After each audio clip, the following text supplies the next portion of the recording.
तो फिर आप बैंकिंग सेक्टर की तरफ कैसे मुड़े? तो अभी आपको हमारी क्लासेस के बारे में कैसे पता चला? 4 गवर्नमेंट एग्जाम्स आपने क्रैक की, के सिलेबस के बारे में आप क्या बोलोगे? आपने मॉक्स देना कब से शुरू किया?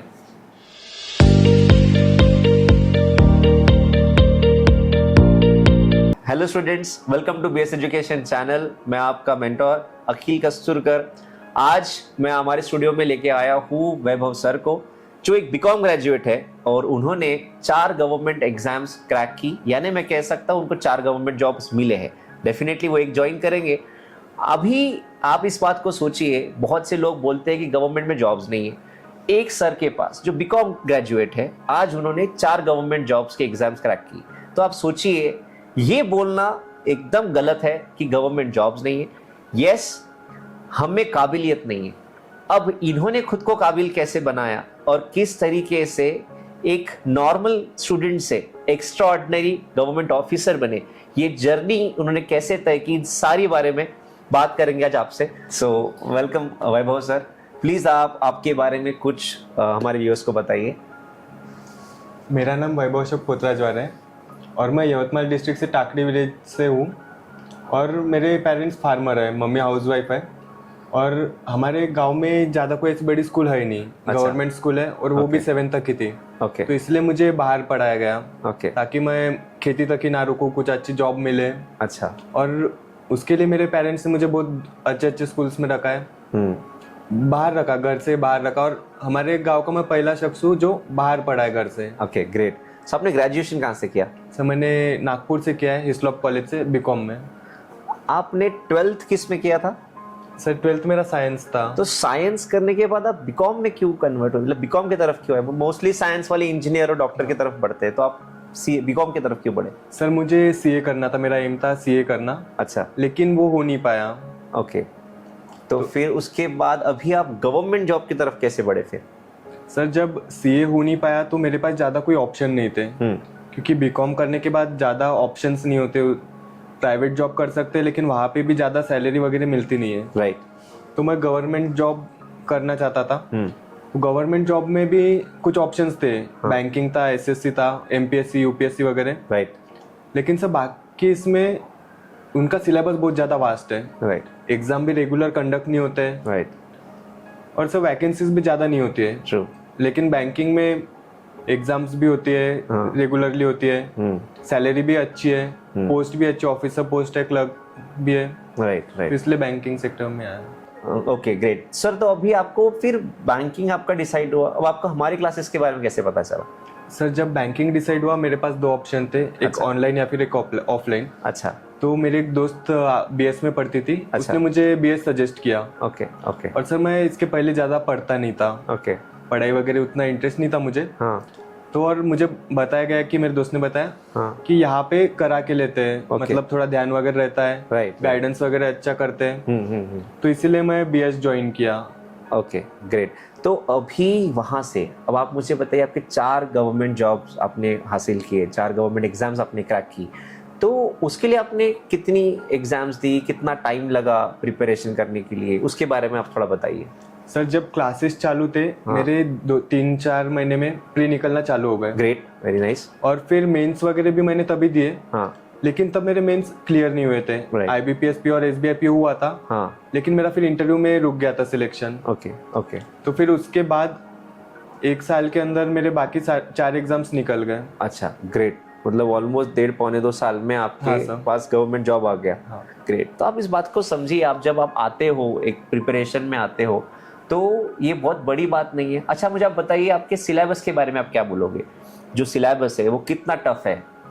बैंकिंग का जो सिलेबस है उसके बारे में क्या लगता है आपको, कितना टफ है? सर सिलेबस जो 4 सब्जेक्ट्स है बस, मैथ्स, रीजनिंग, इंग्लिश और जीए। सर प्री में तो 3 ही सब्जेक्ट्स थे और इंग्लिश और मैथ्स तो बचपन से पढ़ते आ रहे हैं। राइट। तो उसमें ज्यादा कुछ प्रॉब्लम नहीं हुई। और प्री में तो मैथ्स की क्या लेवल आती है पेपर में? सर अपन 10 तक जितना पढ़ते उतना सफिशिएंट है। अच्छा, क्या ट्रिग्नोमेट्री आता है पेपर में? नहीं सर, ट्रिग्नोमेट्री वगैरह भी नहीं आता है। मतलब बेसिक आता है। चलो, ओके। और अभी आपने जब आपने सब पढ़ा, प्रीलिम्स क्रैक किया, मेंस भी आपने क्रैक किया, फिर इंटरव्यू के लिए आपने कैसे प्रिपेयर किया? सर मैं पढ़ाई में ही था। 1 साल तो मैं थोड़ा ज्यादा ही मतलब पढ़ाई सिंसियर हो गया था, पढ़ाई करने लग गया था। तो सर मैं बात वगैरह ज़्यादा करता ही नहीं था, हाँ। तो इसीलिए मेरा पहले साल इंटरव्यू में रह गया था मैं। फिर बीएस में जो इंटरव्यू है उससे मुझे बहुत हेल्प हुई। हाँ। फिर रियल लाइफ जो मैंने आईबीपीएस और एसबीआई का इंटरव्यू दिया था फर्स्ट ईयर में, राइट। उससे भी हेल्प हुई। और फिर नेक्स्ट ईयर थोड़ा बातें करना सीख तो लिया। निकल गए। अच्छा, ग्रेट। अब मुझे एक बात बताइए सर, आपने इतने एग्जाम्स दिया, इसमें एक जो सबसे बड़ा सवाल है जो शायद स्टूडेंट्स जानना चाह रहे होंगे कि सर आपने एग्जाम प्रेशर को कैसे हैंडल किया। ये मोस्ट ऑफ द बच्चे पढ़ते बहुत है और जब मेन एग्जाम को जाते हैं तभी नर्वस हो जाते हैं, और नर्वस होके इतनी पढ़ाई करके भी टाइम पे कुछ नहीं कर सकते। और कुछ ऐसे भी होते हैं जो कम पढ़ते हैं बट बहुत स्पोर्टिंगली उसको कर गुजरते हैं और उस 2 घंटे में 1 घंटे में अच्छा परफॉर्म करके आते हैं। तो आपने वो एग्जाम प्रेशर कैसे मैनेज किया, इसके बारे में बताइए।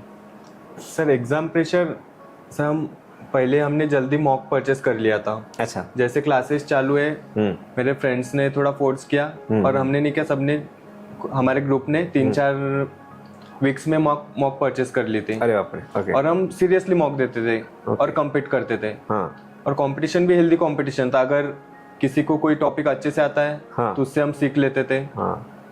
तो यहाँ पे ऐसे हुआ। फिर आई एग्जाम की बारी। हाँ। जब एग्जाम था मेरा फर्स्ट एग्जाम आरआरबी क्लब। हाँ। सो आपको याद है मैं आया था आपके पास, नर्वस था। राइट। तो आपने मुझे बोला था कि एग्जाम को ज्यादा स्पेशल मत ट्रीट करो। ट्रू। एग्जाम को आपने ऐसे बोला था, एग्जाम ऐसा स्पेशल पर्सन को अपन अगर मिलने जाते हैं तो अपने को डर लगता है, लेकिन अगर अपन फ्रेंड को वगैरह मिलने जाते हैं राइट तो नहीं लगता है। करेक्ट।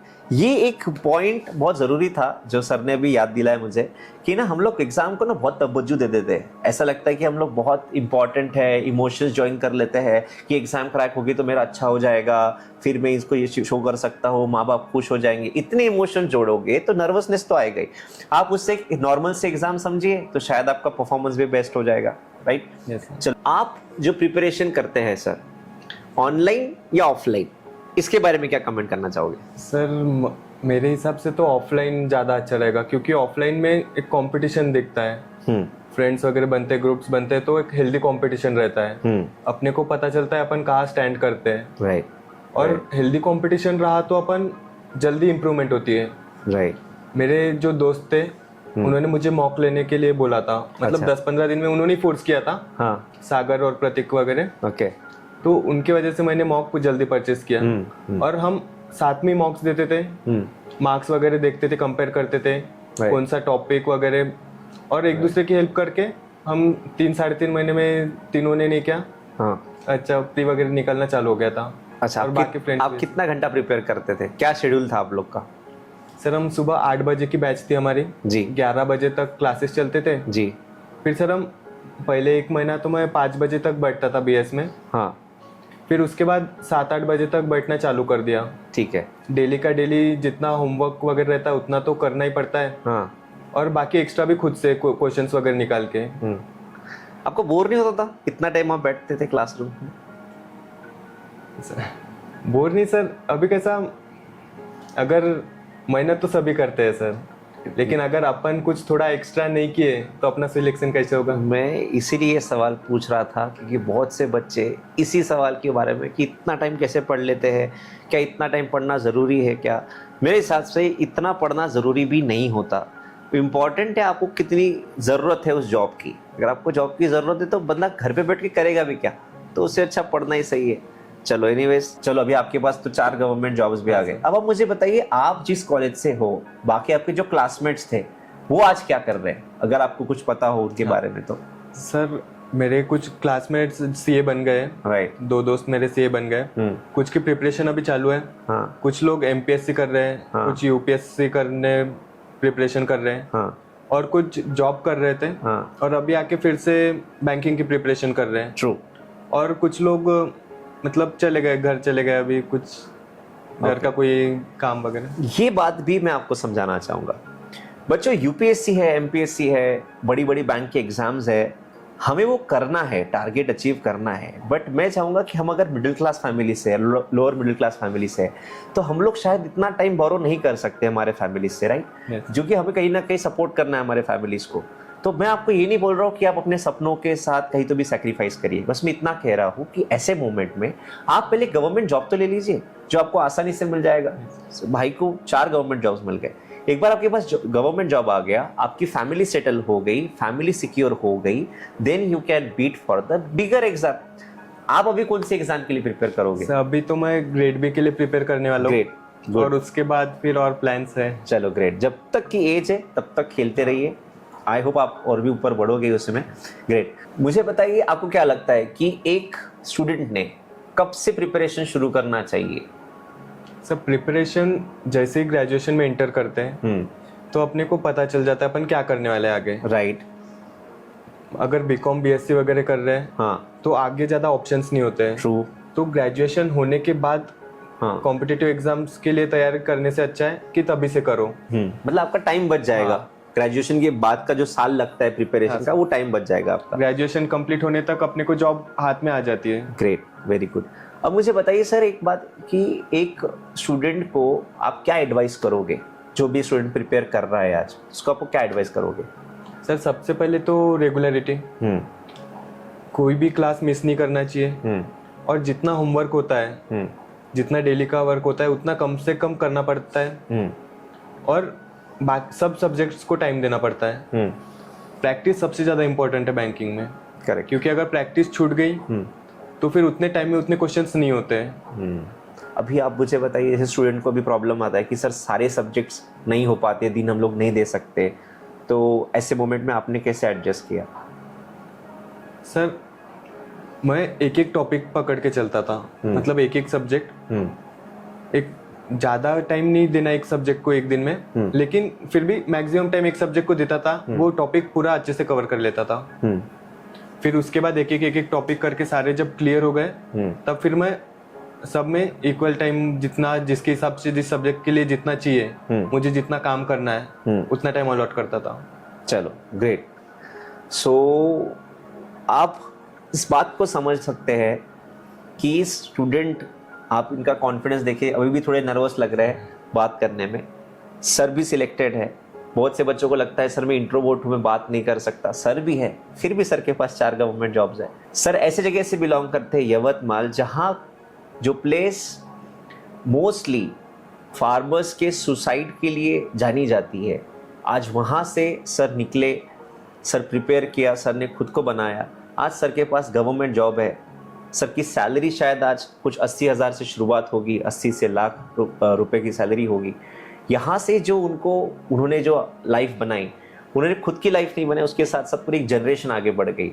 सो मैं आपको तहे दिल से बहुत बहुत बधाइयाँ देना चाहूँगा आपकी जर्नी के लिए। Thank you so much for sharing all this with the camera. So ये थे वैभव सर, ये और इनकी थी ये जर्नी। बहुत छोटी सी जर्नी थी बट बड़ी स्पेशल जर्नी थी। ऐसी जर्नीज़ आपकी भी होनी चाहिए, आप भी इस चीज़ के लिए प्रिपेयर करें।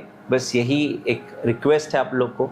पता नहीं आप कितना डिज़र्व करते हो एक इज़्ज़तदार नौकरी के लिए, बट आपके माँ बाप ज़रूर डिज़र्व करते हैं वो इज़्ज़त जो शायद उन्होंने आपको बड़े करते करते कहीं ना कहीं खो दी थी। सो आई विश कि वो आप सब उन्हें वो कभी लौटा पाए। प्रिपेयर करिए, कभी को और कुछ भी प्रॉब्लम रहे तो आप ज़रूर मिलने आइए बीएस में। सर भी आपके साथ रहेंगे, सर का गाइडेंस भी रहेगा। So thank you Vaibhav sir for your time and coming to the studio. हम ज़रूर मिलेंगे और मिलते रहिएगा, और आप ज़रूर वापस आते रहिएगा। आपके ये सारे स्टूडेंट्स हैं, आपके जूनियर्स हैं, इनको आप लोगों का गाइडेंस की बहुत ज़रूरत रहेगी। Thank you so much. Thank you. Thank you.